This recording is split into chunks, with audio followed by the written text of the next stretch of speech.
Jadi kalau mereka merasa dengan salinan DTU dilegalkan, diabsahkan tanah ulayatnya, penguasaannya cukup DTU. Memang di awal-awal banyak masyarakat yang belum memiliki pemahaman yang utuh kaitannya dengan apa dan bagaimana proses pemetaan ini. Jadi masih trauma mereka, makanya ini mau apa lagi? Nanti tanah kami juga diambil.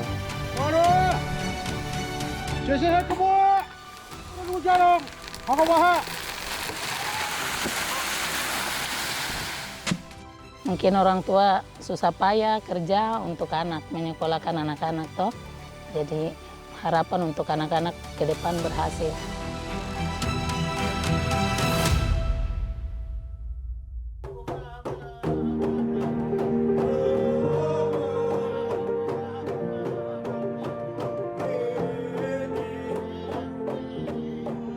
Papua, permata di timur Nusantara.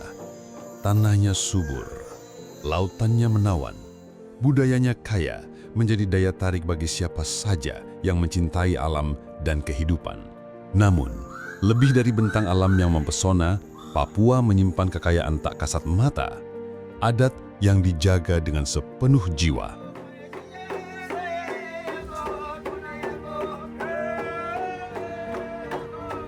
Bagi masyarakat adat Papua, tanah bukan sekedar pijakan. Ia adalah warisan leluhur, ruang hidup, dan identitas yang tak tergantikan.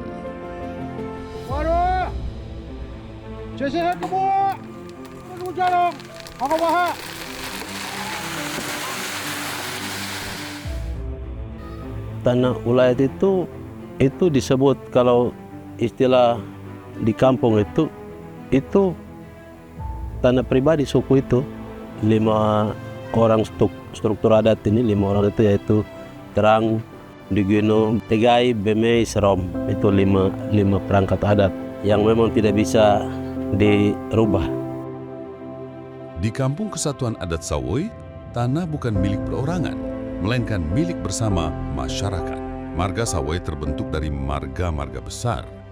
Mereka menyepakati batas wilayah dengan cara tradisional, menggunakan tanda alam seperti pohon, sungai, atau tanah yang telah dinamai oleh leluhur. Batas-batas itu hidup dalam ingatan, tidak dilukis di atas peta. Seiring waktu, melalui ikatan perkawinan dan saling percaya, tumbuh pula hak pengelolaan yang lentur antar marga, tanpa menghilangkan nilai adat.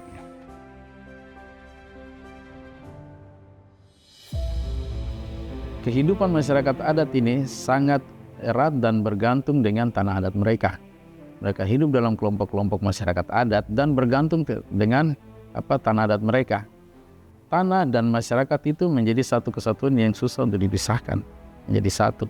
Ada istilah tanah merupakan ibu dari masyarakat hukum adat. Tanah ulayat adalah tanah yang berada di wilayah penguasaan masyarakat hukum adat atau MHA, yang menurut kenyataannya masih ada dan tidak dilekati dengan sesuatu hak atas tanah dan bersifat komunal.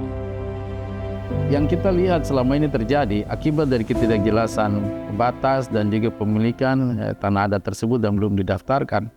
Apabila ada sebuah kegiatan pembangunan ataupun ada kegiatan investasi masuk, disitulah mulai timbul persoalan-persoalan konflik antara masyarakat adat. Entah masyarakat adat dan masyarakat adat dan pemerintah, ataupun masyarakat adat dengan investor. Nah, ini tentunya menimbulkan gejolak dan krisis di wilayah Papua. Sekarang kita lihat di wilayah pegunungan, bagaimana konflik yang terjadi di antara masyarakat terkait dengan pembangunan pusat pemerintahan. Akibat dari belum adanya pemetaan masyarakat adat, saling klaim antar suku dalam satu wilayah yang ada pembangunan, ada investasi. Nah, seperti itu. Salah satu upaya untuk melindungi tanah ulayat adalah melalui mekanisme pendaftaran tanah ulayat yang diberikan negara melalui Kementerian ATR BPN. Jadi awal mula kami masuk di Sawoi itu memang prosesnya sudah cukup panjang ya dari pemerintah daerah. Pertama kali masuk itu memang melakukan sosialisasi bersama dengan pemerintah daerah, kemudian ada juga teman-teman mitra CSO yang lain. dan juga para pemangku adat. Proses sosialisasi itu dilakukan di beberapa kali sebagai bentuk tahapan dari proses pemetaan itu sendiri. Jadi main sosialisasi dulu, kemudian masuk Lokakarya 1, mengumpulkan sejumlah fasilitator kampung untuk menyampaikan maksud dan tujuan daripada proses pemetaan itu sendiri. Nah, pada awalnya itu kami selaku pemuda itu kami diberitahukan oleh para Ondo Afi, datang memberitahukan kepada kami di sekretariat KNPI bahwa kami akan melakukan pemetaan wilayah adat. Nah, pada saat itu kami juga karena belum sempat mengetahui informasi, di mana pada saat itu dari GTMA juga pernah menyurati bahwa akan melakukan pemetaan. Di mana pada saat itu pada awalnya itu memang terjadi gejolak karena sebagian masyarakat itu belum memahami tentang pemetaan. Nah, mereka berpandangan bahwa bagaimana nanti kalau ketika pemerintah mengintervensi hak wilayah tanah adat kami, bagaimana nasib generasi kami ke depan. Bapak-bapak yang ada di kampung, artinya mereka rasa karena mereka belum tahu tujuannya seperti apa. Artinya sudah ada pengalaman mereka, tanah mereka sempat kehilangan, itu tanah transmigrasi Besom itu. Jadi masih trauma mereka, makanya ini mau apa lagi, nanti tanah kami juga diambil. Begitu. Memang di awal-awal banyak masyarakat yang belum memiliki pemahaman yang utuh kaitannya dengan apa dan bagaimana proses pemetaan ini. Karena banyak kasus misalnya banyak juga perusahaan-perusahaan yang mulai masuk, ada juga industri dan segala macam. Jadi masyarakat itu memiliki banyak pertanyaan yang perlu kita jawab. Tahun 2023, masyarakat adat Sawai menandai satu tonggak penting. Tanah ulayat mereka memperoleh sertifikat resmi dari negara melalui skema hak pengelolaan atau HPL. HPL adalah bentuk pengakuan hukum negara terhadap tanah ulayat. Lewat skema ini, masyarakat adat tidak kehilangan tanahnya, justru memperoleh kepastian hukum atas pengelolanya. Mereka tetap menjadi pemegang kendali, tetap dengan cara adat. Hanya kini, pengakuan itu juga sah dalam sistem hukum negara. Jadi Permen 14 ini sebenarnya bukan peraturan menteri yang baru ya, yang dikeluarkan oleh ATR BPN. Sudah dimulai sejak tahun 1999 dan ini adalah permen yang keempat. Nah, keempat permen itu sebenarnya mengatur hal yang sama, yaitu mengenai pengadministrasian tanah-tanah ulayat atau tanah-tanah adat yang ada di Indonesia. Yang harapannya outputnya ya pemerintah, kalangan swasta maupun publik mengetahui di mana saja keberadaan tanah-tanah ulayat itu, dan bagi pemerintah sendiri informasi mengenai keberadaan tanah ulayat itu akan dipertimbangkan dalam pemberian hak atas tanah.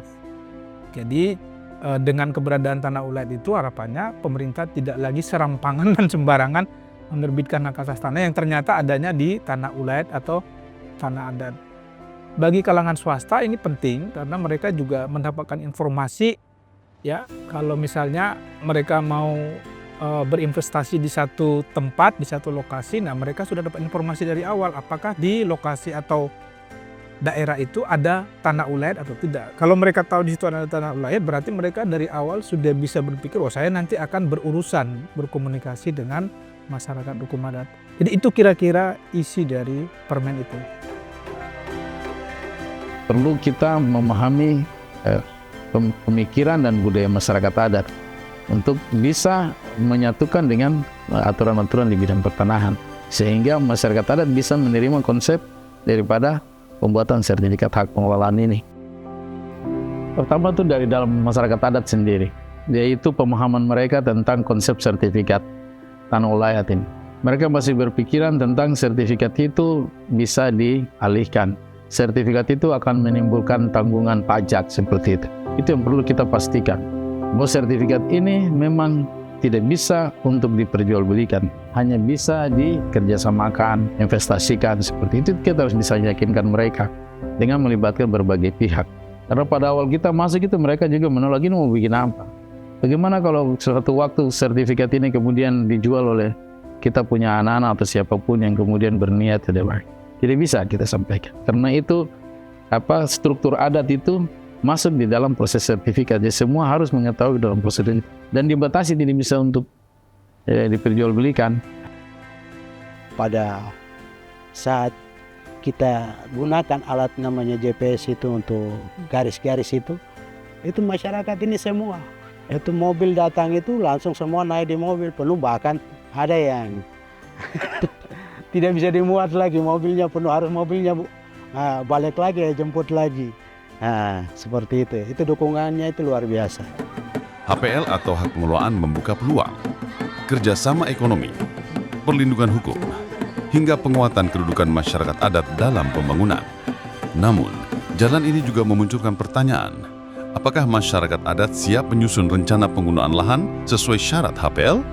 Akankah adat dan birokrasi bisa berjalan berdampingan? Jadi memang ini ada perdebatan yang cukup panjang sebenarnya, yang merupakan bagian dari proses penyusunan Permen 14. Dari seluruh rangkaian pendaftaran tanah ulayat ya, dari mulai awal sampai akhir diperkenalkan dua opsi, yaitu opsi cukup sampai di daftar tanah ulayat, lengkapnya daftar tanah ulayat umum, ya berhenti sampai di situ. Yang dengan daftar tanah ulayat itu sudah ada informasi mengenai bidang tanah ulayatnya, termasuk informasi siapa masyarakat hukum adat pemiliknya. Di situ tidak keluar sertifikat sebagai tanda bukti hak. Yang dikeluarkan adalah salinan DTU menurut Permen 14. Yang kedua adalah opsi sertifikat HPL, hak pengelolaan di atas tanah ulayat. Salah satu faktor yang menyebabkan kenapa pilihannya sertifikat HPL, supaya pendaftaran tanah ulayat itu berakhir dengan sertifikat. Mengapa sertifikat? Supaya orang luar nanti yang berminat bermitra dengan masyarakat hukum adat yang lokasi kegiatannya itu di tanah ulayat, mereka punya kepastian. Kenapa HPL yang dipilih? Karena HPL itu hak pengelolaan dianggap satu jenis hak yang itu bisa mencakup kewenangan adat. Karena HPL itu sebenarnya hak menguasai negara, yang pemilik HPL-nya itu seperti memiliki kewenangan seperti negara.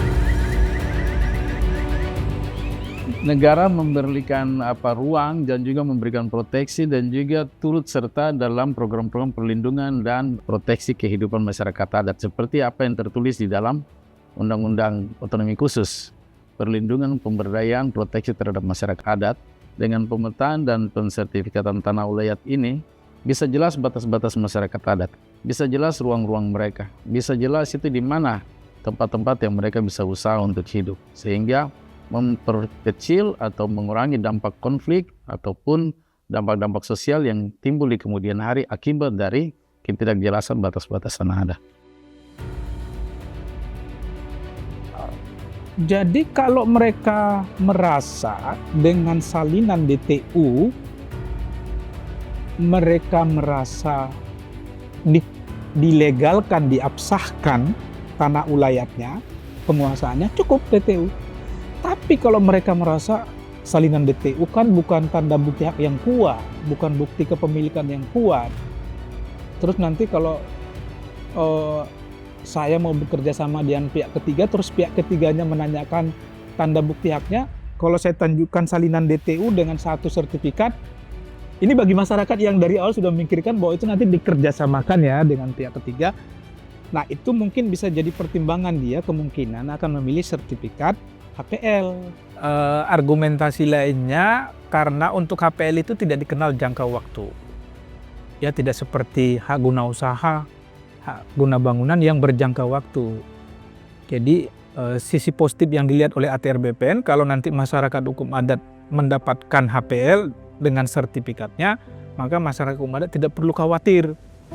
Nanti ini setelah 20-30 tahun dilanjutkan atau tidak oleh pemerintah ini. Nah, itu argumentasi lain. Ya memang harapan masyarakat itu kan sangat tinggi, ya, ekspektasi mereka bahwa setelah ada sertifikat tentunya akan ada investasi, akan ada perubahan. Nah ini kan tentunya menjadi tanggung jawab dari banyak pihak. Kami di Kementerian Agraria kan bisa mendorong lewat program-program lintas sektor. Nah situasi seperti ini yang kami harapkan itu perlu kolaborasi antara kementerian dan departemen. Kalau sebuah wilayah yang sudah diberikan penetapan wilayah dan didaftarkan sebagai tanah ulayat, sebaiknya itu didorong untuk bisa berkembang. Sehingga masyarakat mendapat manfaat, bukan saja mereka punya tanah dilindungi, tetapi tanah mereka bisa bermanfaat dan menjadi jaminan untuk kehidupan mereka. Tapi bagaimana pengakuan itu bisa berguna untuk pengembangan ekonomi kehidupan masyarakat adat, itu yang lebih penting setelah pasca kita melindungi mereka. Sertifikasi tanah ulayat itu adalah merupakan kegiatan prioritas untuk masyarakat adat di Papua, dan itu harus menjadi prioritas kegiatan untuk pendaftaran tanah di Papua.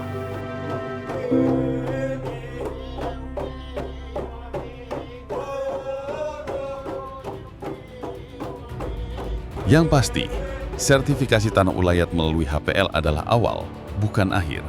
Awal untuk menguji komitmen bersama antara negara dan masyarakat adat agar hukum positif tak menghapus hukum adat, tapi memperkuatnya. Semoga pengakuan ini tidak sekedar formalitas administratif, tapi benar-benar menjadi jembatan menuju masa depan yang adil, di mana tanah adat tetap lestari dan masyarakat adat berdiri tegak di atas tanah yang mereka cintai. Kami di BPN sebagai eksekutor proses penerbitan sertifikat tanah ulayatnya. Tetapi dalam proses pendataan, penelitian, sampai penetapan masyarakat adat, itu menjadi bagian dari porsi departemen yang lain. Perlukan di situ saling kerjasama. Itu menjadi tantangan kami sebenarnya. Kami tetap melindungi hak-hak adat, tetapi hak-hak privat yang lain pun tetap kita lindungi. Sehingga pertumbuhan pembangunan itu bisa berjalan sejajar. Masyarakat adat tidak tersingkirkan di dalam program pembangunan yang sedang berjalan. Nah, itu bisa menjadi contoh untuk kita bawa ke daerah lain. Bahwa kalau pemerintah daerah siap, masyarakat adat siap, ini bisa selesai.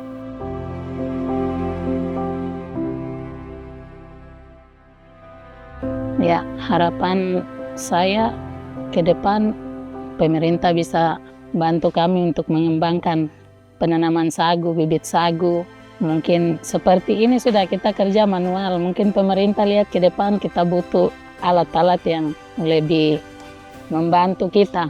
Mungkin orang tua susah payah kerja untuk anak, menyekolahkan anak-anak toh. Jadi harapan untuk anak-anak ke depan berhasil. Walaupun dengan hasil ekonomi yang sederhana cukup.